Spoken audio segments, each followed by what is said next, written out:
Salut, bienvenue sur Bac en poche. Aujourd'hui, on s'attaque à un gros morceau du programme d'histoire, la question palestinienne. C'est un sujet dense, je vous préviens, mais il est absolument incontournable pour le bac. Alors, on se concentre et on va décortiquer ça ensemble, étape par étape. C'est parti. Alors, la question palestinienne, en gros, c'est quoi? Pour faire super simple, c'est ce conflit qui dure depuis plus de 100 ans entre les peuples juifs et arabes. Un conflit pour une terre, la Palestine, que chacun considère comme la sienne et où chacun veut construire son propre État. Et pourquoi on en parle maintenant? Eh bien, tout simplement parce que c'est un sujet hautement probable pour le bac 2026. On a vu les sujets qui sont tombés à l'étranger, et croyez-moi, ce thème est une priorité absolue. Il faut le maîtriser sur le bout des doigts. Allez, on y va. Pour que ce soit bien clair, on va organiser tout ça en 3 grandes parties. D'abord, on va remonter aux origines du conflit entre 1917 et 1948. Ensuite, on se penchera sur la longue période des guerres et de la naissance de la résistance palestinienne. Et enfin, on terminera avec l'époque plus récente, celle des espoirs de paix et de leurs échecs. On attaque la première partie, les origines du conflit. 1917-1948. C'est vraiment là qu'on retourne à la source, au moment précis où tout commence, où les premières graines de la tension actuelle sont plantées. C'est la période fondatrice. Regardez bien cette chronologie, elle est super parlante. On voit bien l'escalade, presque inévitable en à peine 30 ans. Tout part d'une promesse politique en 1917, la fameuse déclaration Balfour. Les Britanniques, pour leurs propres intérêts, promettent un foyer national pour le peuple juif. 30 ans plus tard, l'ONU propose de couper la poire en deux, de diviser la terre.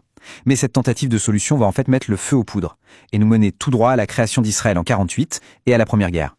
Ce plan de partage de 47, c'est vraiment le tournant décisif. D'un côté, le mouvement sioniste l'accepte. Pour eux, c'est une base légale, une opportunité pour enfin créer leur État. Mais de l'autre, c'est un refus catégorique de la part des leaders palestiniens et des pays arabes voisins. Et ce non mène directement à la guerre de 1948. Alors là, attention, un mot qu'il faut absolument maîtriser, la Nakba. En arabe, ça veut dire la catastrophe. Ce mot désigne l'exode, souvent forcé, de plus de 700 000 Palestiniens qui ont dû quitter leur terre pendant la guerre de 48. C'est l'événement qui fonde toute la mémoire collective palestinienne et leur fameuse revendication du droit au retour. Bon, s'il n'y avait qu'une seule chose à retenir de cette période, ce serait celle-ci. C'est la phrase parfaite pour une copie du bac.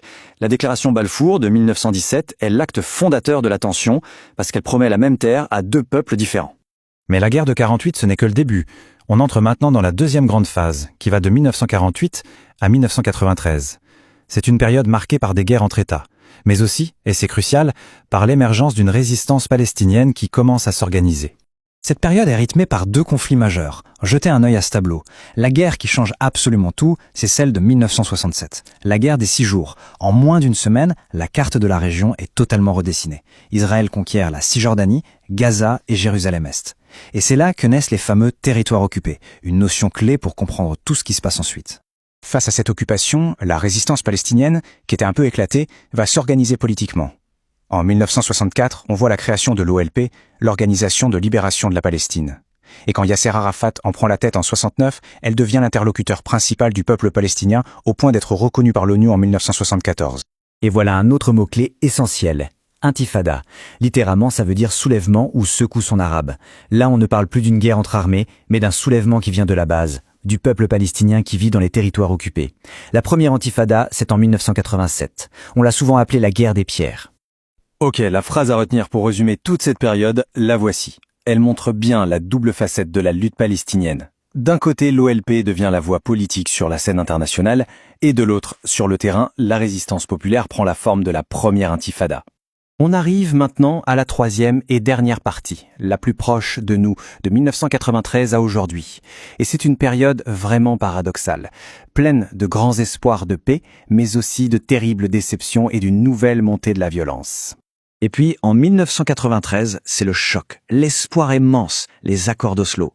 On a tous en tête l'image de cette poignée de main historique. Pour la première fois, Israël et l'OLP se reconnaissent. On crée même une autorité palestinienne. On a l'impression que la paix est possible. Mais ce processus est hyper fragile. Et l'étape 3, là, sur la frise, l'assassinat du premier ministre israélien Yitzhak Rabin en 95 par un extrémiste de son propre camp, va briser net cet élan. Du coup, la grande question qu'il faut absolument se poser pour le bac, c'est celle-là. Pourquoi est-ce que cet espoir immense a fini par s'effondrer? En fait, les accords d'Oslo, c'était un peu comme mettre la poussière sous le tapis. On avait volontairement repoussé à plus tard les problèmes les plus compliqués. Et ces problèmes, qu'on appelle les points de blocage, sont restés en suspens. Quel statut pour Jérusalem? Qu'est-ce qu'on fait des réfugiés de 1948? Comment on arrête la colonisation israélienne en Cisjordanie? Et en plus de tout ça, les divisions entre les Palestiniens eux-mêmes avec la montée du Hamas n'ont rien arrangé. Comme on n'a pas réussi à régler ces problèmes, l'échec d'Oslo ouvre la porte à un nouveau cycle de violence. La chronologie du début du XXIe siècle est terrible. En 2000, la deuxième intifada, beaucoup plus meurtrière que la première. Puis la construction du mur de séparation. En 2007, le Hamas prend le contrôle de Gaza. Tout ça nous amène petit à petit à la situation actuelle avec l'attaque du 7 octobre 2023 et la guerre qui a suivi à Gaza. Ce chiffre, il faut le regarder en face. Plus de 45 000 morts à Gaza entre 2023 et 2025, d'après les Nations Unies. Au-delà de la géopolitique et des dates, c'est ça, le résultat concret. Un coût humain absolument dévastateur qui est la conséquence de l'incapacité à trouver une solution politique. La dernière phrase clé résume parfaitement cette tragédie de l'espoir déçu. Notez-la bien, elle est importante. Les accords d'Oslo ont créé un immense espoir de paix, mais l'incapacité à résoudre les problèmes de fond a mené un nouveau cycle de violence. Allez, on récapitule. Voilà les 3 idées, la colonne vertébrale de votre argumentation pour le bac. 1. La déclaration Balfour de 1917, c'est vraiment l'acte qui lance la tension. 2. L'OLP devient la voix politique du peuple palestinien. Et 3. Les accords d'Oslo, c'est l'histoire d'un espoir de paix qui malheureusement a mené à une nouvelle vague de violence. Si vous maîtrisez ça, vous avez l'essentiel. Voilà pour aujourd'hui. Ces points, c'est vraiment la base de ce qu'il faut savoir. Prenez 5 minutes pour les relire tranquillement ce soir. Si cette analyse vous a aidé, n'hésitez pas à vous abonner pour ne rater aucune des prochaines fiches. On se retrouve très vite. Bon courage pour les révisions.